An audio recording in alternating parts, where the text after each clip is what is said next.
Hello डिबंकर्स।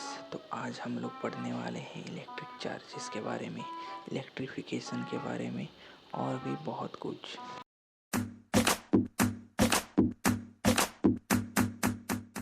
इस chapter को शुरू करने से पहले आप लोगों ने कुछ नोटिस तो किया ही होगा। अरे मतलब ये तो नोटिस किया ही होगा ना कि सर्दियों के मौसम में जब तुम अपना स्वेटर खोलने की कोशिश करते हो तो तुम्हारा स्वेटर स्पार्क करने लग जाता है। गंदी सोच वाले आदमी। एक और चीज़ है जो आप लोगों ने शायद नोटिस की होगी। जब आप किसी चटाई पर चलते हो थोड़ी देर के लिए और उसके तुरंत बाद आप कोई गेट ओपन करना चाहते हो जिसका हैंडल लोहे का है, तो आपको थोड़ा सा करंट महसूस ज़रूर हुआ होगा। ये सब चीज़ें इसीलिए होती है क्योंकि हम हमारे डेली लाइफ में हमारे शरीर में बहुत सारे चार्जेस स्टोर करके रख लेते हैं, और जब भी हमें ऐसा कोई मौका मिलता है तो वो सब चार्जेस हमारे शरीर से डिस्चार्ज होना चाहता है, और इसीलिए हमें थोड़ा सा करंट महसूस होता है या तो थोड़ा सा स्पार्क महसूस होता है। और इस तरीके से हमें पता चला कि इलेक्ट्रिक चार्जेस हमारी बॉडी से डिस्चार्ज होती है, और ये जो इलेक्ट्रिक चार्जेस एक जगह से दूसरी जगह फ्लो करती है, इसे ही हम इलेक्ट्रिसिटी कह के पुकारते हैं।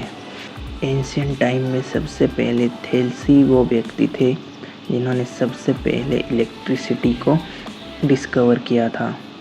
थेल्स ने ये नोटिस किया था कि जब उसने एम्बर को किसी वूल या सिल्क क्लॉथ के साथ रब किया तो देखा कि वो एम्बर दूसरे छोटे छोटे ऑब्जेक्ट्स को अट्रैक्ट करने लग जाता है। फॉर एग्जाम्पल, जब हम दो ग्लास रॉड को दो ऊन के कपड़े के साथ रब करते हैं और उसके बाद हम लोग नोटिस करते हैं कि जो दो ग्लास रॉड है वो एक दूसरे को रिपेल करने लग जाता है, और वो जो दो ऊन के कपड़े हैं वो भी एक दूसरे को रिपेल करने लग जाता है।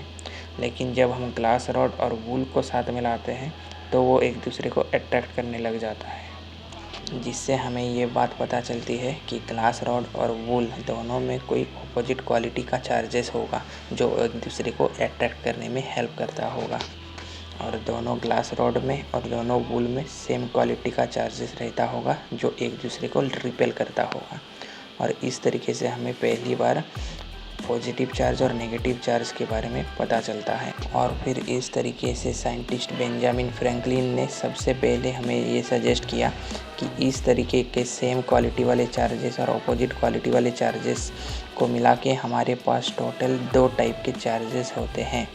इसको हम पॉजिटिव चार्ज और नेगेटिव चार्ज भी कह सकते हैं। और इस तरीके से हमें पहली बार पोलैरिटी ऑफ चार्जेस यानी कि चार्जेस पॉजिटिव होगा या नेगेटिव होगा के बारे में पता चलता है। बाय द वे, इस चैप्टर में जो हम चार्जेस के बारे में पढ़ेंगे वो स्टैटिक चार्जेस के बारे में पढ़ेंगे। स्टैटिक चार्जेस मतलब जो चार्जेस रेस्ट पर होती है। और जब हम स्टैटिक चार्जेस के बारे में स्टडी करते हैं तो उस ब्रांच ऑफ साइंस को हम लोग इलेक्ट्रोस्टैटिक्स कह के पुकारते हैं। इसका मतलब है दुनिया में सिर्फ दो ही तरीके के चार्जेस होते हैं, पॉजिटिव और नेगेटिव। लेकिन अगर हम बात करें एटम्स की तो वो न्यूट्रल होता है, मतलब उसमें जितना पॉजिटिव चार्जेस भी होता है उतना ही नेगेटिव चार्जेस भी होता है। लेकिन एक बात वही आती है कि हम लोग इलेक्ट्रिक चार्जेस को डिटेक्ट कैसे करेंगे, हमें पता कैसे चलेगा कि कहीं पर इलेक्ट्रिक चार्जेस है या नहीं है। तो उसके लिए एक एपरेटस हमारे पास है जिसे हम लोग गोल्ड लीफ इलेक्ट्रोस्कोप भी कहकर पुकारते हैं। ये जो अभी फिगर देख रहे हो ये है गोल्ड लीफ इलेक्ट्रोस्कोप। इसके टिप पर अगर हम किसी ऑब्जेक्ट पर रखेंगे और अगर उस ऑब्जेक्ट में कोई कुछ भी चार्ज होगा तो हमें पता चल जाएगा।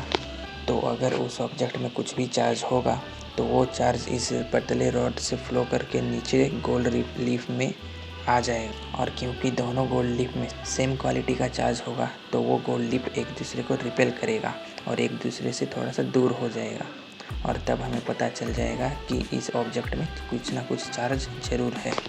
और इस तरीके से हमें पता चलता है कि किसी ऑब्जेक्ट में पॉजिटिव चार्ज होगा या नेगेटिव चार्ज होगा। पॉजिटिव चार्ज अगर किसी ऑब्जेक्ट में होगा तो उसमें प्रोटॉन ज़्यादा होगा, इलेक्ट्रॉन कम होगा, और अगर कोई ऑब्जेक्ट नेगेटिव चार्ज होगा प्रोटॉन कम होगा और इलेक्ट्रॉन ज़्यादा होगा। अभी हम लोग कुछ प्रॉपर्टीज़ ऑफ इलेक्ट्रिक चार्जेस भी देख ही लेते हैं। सबसे पहली प्रॉपर्टी है कि charges are additive.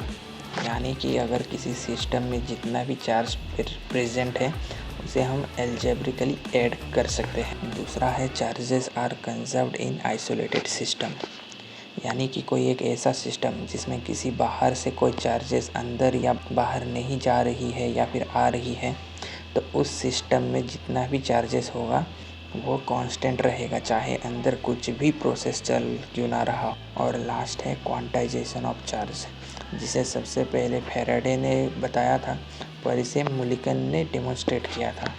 Quantization of charge हमें बताती है कि चार्जेस को हम इलेक्ट्रॉन के ज़रिए ट्रांसफ़र कर सकते हैं, यानी कि एक तरीके से इलेक्ट्रॉन ही वो करेंसी है जिसके थ्रू हम लोग इलेक्ट्रिसिटी कंडक्ट करवा सकते हैं।